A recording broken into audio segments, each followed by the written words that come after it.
সকালবেলায় উঠে দেখো কত কাপড় বের করেছি। কাপড় কাচবো, বাসন মাজবো, তারপর আজকে প্রচুর কাজ। তো হ্যালো এভরিওয়ান, গুড মর্নিং। কেমন আছো তোমরা সকলে? আশা করি খুবই ভালো আছো এবং আমরাও না বেশ ভালো আছি। তো ওই যে কালকে তো পিকনিক থেকে আসতে আসতে প্রায় 8টা বেজে গেছিলো। তো রাত্রে ভাত করিনি, একটু হালকা ফুলকা কিছু করে খেয়ে ঘুমিয়ে পড়েছি। সকালবেলায় উঠে দেখো ওই যে পিকনিকের যে বাসনপত্র ছিল, ডেকচি, কড়াই, এগুলো কিন্তু মাজতে হবে। যাদের যাদের জিনিস তাদের বাড়িতে আবার পৌঁছে দিয়ে আসতে হবে। তো এগুলো তো ওই যে আমারই পড়বে, যেহেতু আমাদের বাড়ি থেকে সব কিছু নিয়ে যাওয়া হয়েছে। তো তাই কিন্তু এগুলোকে এখন মাজছি। আর এদিকে কিন্তু আমি আগে কিন্তু কাপড়গুলোকেও ভিজিয়ে রেখেছি। জলসার থেকে এসেছিলাম, আত্মীয়র বাড়ির থেকে।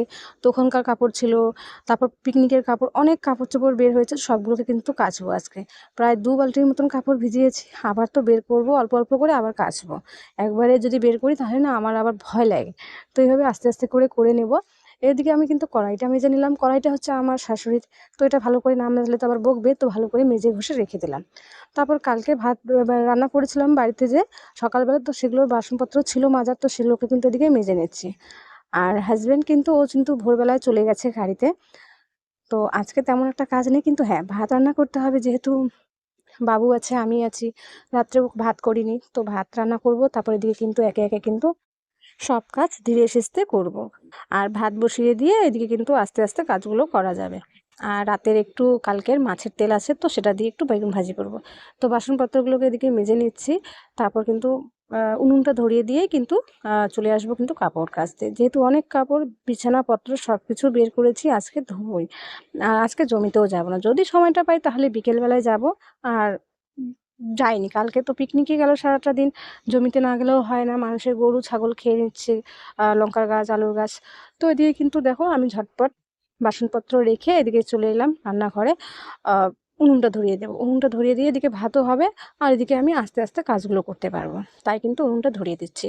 বাবু আবার সকালবেলায় বলেছিল যে মা ভাত কিন্তু তাড়াতাড়ি করো, যেহেতু ওরা সকালবেলায় শুধু চা আর বিস্কিট খায়।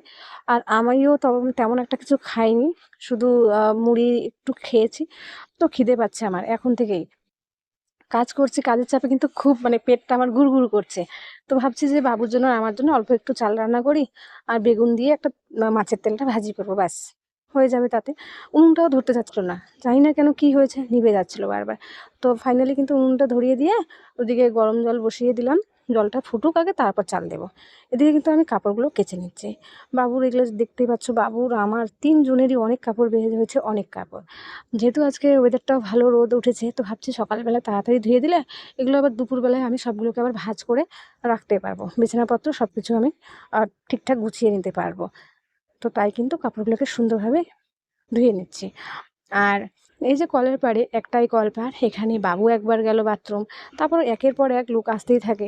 কী করবো, সাইড তো দিতে হবে, সাইড দিয়ে দিয়েই কিন্তু আমি এখানে কাজগুলো করছি। হ্যাঁ, যদিও বা আমি তোমাদের ভিডিওতে দেখাচ্ছি না যে কে কে এসেছিলো। একবার আমার আপা আসে, একবার ছেলে আসে, একবার শাশুড়ি আসে, একবার ভাসুর আসে। তো ওইভাবেই কিন্তু কাজ তো করতে হবে, যেহেতু একটাই কল পাড়, তাই না? তো ওইভাবে কিন্তু ধুয়ে নিচ্ছি। তারপরে আমার সাদা চুড়িদার, তারপর আমার ওই যে আপার আমি শাড়িটা পরে গেছিলাম, শাড়িটাকে বেচারি এখনও একবারও বহনই করেনি, মানে ফার্স্ট আমিই পরেছি। তো সুন্দরভাবে ধুয়ে দিয়ে শুকিয়ে কিন্তু ভাঁজ করে আপাকে দিতে হবে। তো কাপড়গুলো কিন্তু তাই কিন্তু সুন্দরভাবে ধুয়ে নিচ্ছি। আর দেখছি যে কোথাও আবার ছিঁড়ে টিড়ে গেছে নাকি, যেহেতু পিকনিকে গেছি বলা যায় না। একটু রান্নাবান্নাতেও আমি হেল্প করেছিলাম, আর আপা কিন্তু আমাকে বলেছিল যে শাড়িটা প্লিজ ভালোভাবে দেখো, কারণ আমি কিন্তু কাপড় চোপড় আমি একটু পোড়াই। তো তাই কিন্তু ভয় লাগছিল আমারও। তো তাই কিন্তু ভালোভাবে কিন্তু এগুলো ধুয়ে নিচ্ছি। তো এদিকে দেখতেই পাচ্ছ কাপড়গুলো আমার কাচা শেষ, এখন কিন্তু শুধু জল দিয়ে ধুচ্ছি। আর আজকে গামলার মধ্যে ধুচ্ছি, এটা হচ্ছে আমার আপার গামলা, আমারও একটা আছে, তো এটাকে আমি রেখে দিয়েছি। তো আপার গামলাটার মধ্যে ধুচ্ছি, তাহলে ভালো হয়। আর জানো, কলটা চাপা দিতে দিতে না আমার হাতে ব্যথা উঠে যাচ্ছে। কিন্তু কী করবো, 3 বার 4 বার করে একটা কাপড় কিন্তু আমি ধুই, আমি একবারে কিন্তু ধুই না। 3 বার 4 বার নিয়ে নিয়ে যখন ফ্রেশ জল বাইর হয় তখনই কিন্তু আমি ধোয়াটা মানে বন্ধ করি, তারপর আমি কাপড়গুলোকে কেচে নিই, মানে ধুয়ে নিই। তো এই এতটুকু কাপড় আছে, এগুলো কাচা হয়ে গেলে কিন্তু আমার কাচা একদম শেষ হয়ে যায়। তারপর আবার দেখি যদি রান্নাঘরটা মুছতে পারি, রান্নাঘরটা মুছবো, উনুনটা মুছে নিব। তো ফাইনালি আমার কাপড়গুলো কাচা শেষ। এদিকে কিন্তু আমি ভাতও হয়ে গেছে, যেটা তোমায় দেখাইনি। ডাইরেক্ট তোমার দেখো যে আমি এখানে কি করছি, বেগুন দিয়ে মাছের তেলটা ভেজে নিচ্ছি। আর এদিকে দেখো মিঠু কি, আমি এখানে মূলো রেখেছি, মূলোগুলো খারাপ হয়ে গেছে, শুকিয়ে গেছে বলে ভাবছি কেটে কেটে গরুটাকে দেবো। এখানে রেখেছি আর মিঠুকে এখানে ছেড়ে দেওয়া হয়েছে বলে দেখো না, মিঠু এখানে আস্তে আস্তে আমার ঘরে এসে কি সুন্দরভাবে মানে মানে প্লাস্টিকের যে ক্যারিটা আছে সেটাকে ছিঁড়তে চাচ্ছে যে ভেতর থেকেও বার করে খাবে। তো এখানে ওকে ডাকছি, ও কম কথাই শুনি না। কখনো কখনো আবার উত্তর দেয়, কাঁ কাঁ করে। আর এখনও কথা বলাই শেখেনি, প্রায় 1 বছর হলে ওকে আনার, কিন্তু এখনও অব্দি কিছুই বলতে পারে না। তো দেখি, দেখা যাক কতদূর ও কীভাবে কী কথা বলে কি না, আদৌ বলতে পারে কি পারে না। এদিকে কিন্তু ভাত খাবো আমি, খুব খিদে পেয়েছে। ওই যে কাজ করেছি প্রচুর কাজ, তো তাই কিন্তু খিদেও পেয়ে গেছে। তো তাই কিন্তু এদিকে আমি ভাবছি যে আমি খেয়ে নিই। বাবুর তো কোনো মানে নামগন্ধই নেই, বাড়িতে নেই, ও খেলা খেলতে গেছে, ডাকছি তবু আসছে না। কিন্তু আমার খিদে পেয়েছে, আমাকে তো পেট পূজা করতে হবে। খাওয়া দাওয়ার পর ভাবছি একটু ঘরটাকেও মুছে নেব, মানে আমার বেডরুমটা একটু মুছে নেব, মেঝেটা খুব মানে বালি হয়ে গেছে, খুব নোংরা হয়ে গেছে, তো ভাবছি ওটা মুছে নেব। আর হ্যাঁ, এখনও ঘরের কোনো কাজ করিনি। চাল, এটা হচ্ছে রেশনের চাল আমরা পেয়েছি, তো এগুলো আমাকে আপা এনে দিল ঘরের মধ্যে নেপে, আমাদের 3 জনের কাঠের। আর এগুলো এখনও রাখিনি ঠিকঠাক করে বালতির মধ্যে করে। তারপর ঘরটাও এখনও উঠাইনি, মানে বিছানাটা দেখো অবধিও এখনও উঠাইনি আমি। মশারিও তুলিনি, ন্যাপ, ব্ল্যাঙ্কেট সব কিছু এলোমেলো হয়ে আছে, কাপড়-চোপড়। ওই যেহেতু কাপড় কাচছিলাম, তারপর ওদিকে রান্নাও করছিলাম আজকে, তো তাই কিন্তু ঘরে ঢুকিইনি, আর মনেই ছিল না। জানো বন্ধুরা, সকালবেলা যদি তুমি বিছানাপত্র মানে বেডরুমের কাজটা যদি কমপ্লিট রাখতে পারো না, তাহলে কিন্তু তোমাকে মানে মানে কাজটা হালকা লাগে। পরে না ওই করব বলেই কিন্তু বেডরুমের কাজটা কিন্তু পরে লেট হয়ে যায় করতে। তো তাই বলে দেখো এখনও কিন্তু বিছানাটাও আমি তুলিনি। তো ভাবছি একবারে বিছানাটা করে নেব, কিন্তু এখন করব না, আ পরে করে নেব। আর এখন আগে এই যে যেগুলো কাপড় ধোয়া আছে দেখছি, যেগুলো কাপড় ধোয়া নেই, আরও দেখছি অনেক কাপড় আছে যেগুলো আমি ধুইনি এখনও, নোংরা হয়ে আছে। তো সেগুলো কিন্তু আলাদাভাবে রেখে দিচ্ছি, কালকে ধোবো বলে। একদিনে কি এত কাজ করা যায় নাকি বলো? আমারও তো একটা শরীর। আর এদিকে কিন্তু আমার ওই যে গরুটাকে, আমার সোনাটাকে, ওই যে ভাতটা হয়েছে বলে ভাতের গরম মাঠটা, সেটা কিন্তু ওকে দিয়ে দিচ্ছি খাইয়ে।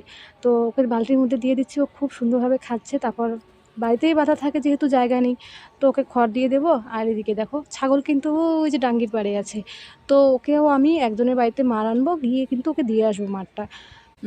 আর এদিকে না ভিউটা দেখো, ওইদিকে অনেক দূরে শসা আছে, সর্ষে লাগিয়েছে মানুষ, আর আমার এই যে 3-4টে শুধুমাত্র খড়ির বোঝা। এখন থেকেই আমার চিন্তা হচ্ছে যে আমার খড়ি 2টো বোঝা শেষ হয়ে গেলে কী দিয়ে রান্না করব। গ্যাসের রান্না আমার তত একটা ভালো লাগে না। ইন্ডাকশান নিয়েছি, এখনও অবধি ইউজ করিনি। ইন্ডাকশানের মানে জিনিসপত্রই এখনও আমি কিনিনি। কিসে রান্না করব? তো যাই হোক, গরুটাকে ওদিকে খাবার-টাবার দিয়ে ছাগলকেও জল খাইয়ে দিয়েছি।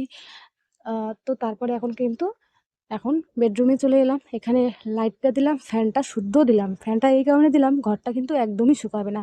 আমি কিন্তু ঘরটা মুছে বের হয়ে যাব, স্নান করে ঘরে আসবো, তবুও কিন্তু ঘরটা একদমই শুকাবে না। তাই কিন্তু এখানে ফ্যানটা দিয়ে দিচ্ছি।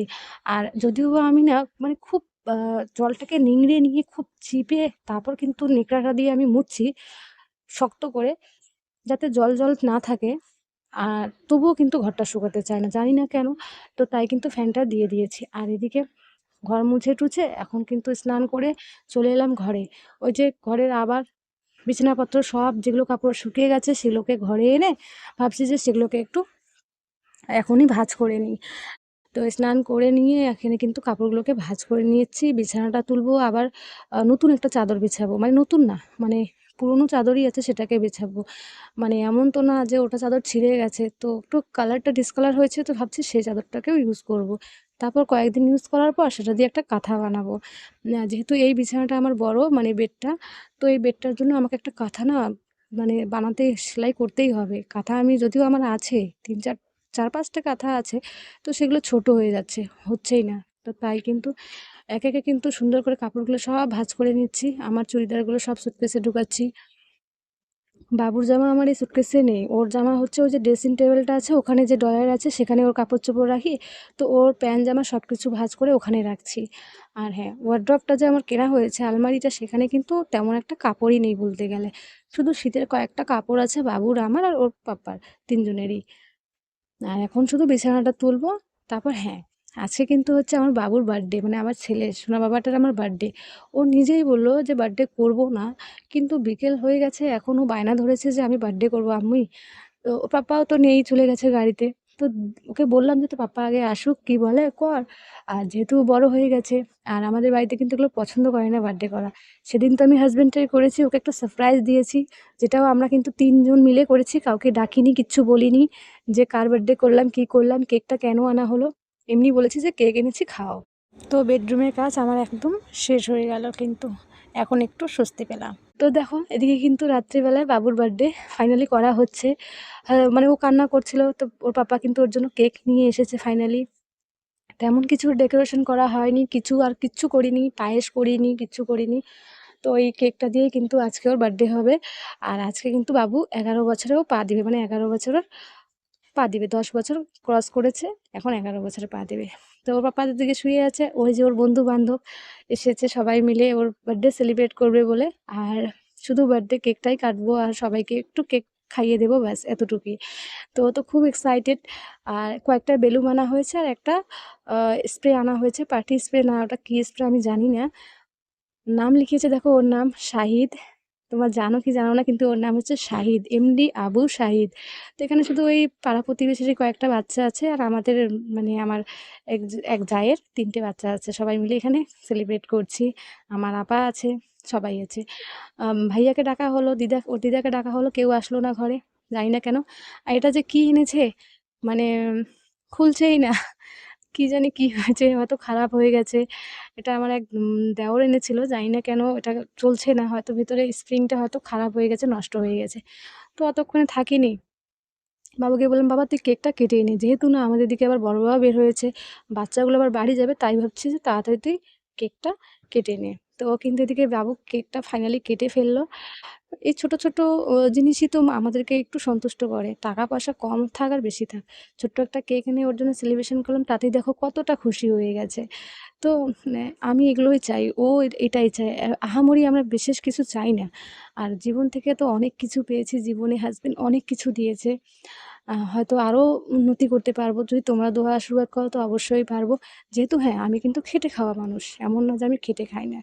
তো এভাবে কিন্তু বাবুর আজকে বার্থডেটা সেলিব্রেট করা হলো। তারপর গিয়ে কেক কাটার পর সেটা কিন্তু ব্যাস, তারপর ওটা খুললোও না, মানে ফুটা করে দিয়ে তারপর জিনিসগুলোকে বের করা হলো। জানি না এটার নাম কি। তো এটা দিয়ে তারপর হলো। তো সবাই মিলে হাসছে যে কেক কাটিংটা আগে হয়ে গেল, আর এখন গিয়ে সেই স্প্রেটা এখন গিয়ে ওরা খুললো। পেপার স্প্রে বলে এটাকে, হ্যাঁ পেপার স্প্রে। তো এদিকে কিন্তু সবাই মিলে অনেকে চলে গেছে, বাচ্চা-কাচ্চারা, শুধু বাবু আছে। আর এদিকে দেখো পাপ্পা ডান্স করছে। মানে কখনো না ওর পাপ্পা একদম বাচ্চার মতো হয়ে যায়। মানে যেমন কি বলবো, মানে মনেই হয় না যে ওর একটা ছেলে আছে 11 বছরের, মনেই হয় না যে বিয়ে হয়েছে। বাচ্চাদের সাথে ও একদম বাচ্চা হয়ে বাচ্চাদের মতো ডান্স করছে দেখো।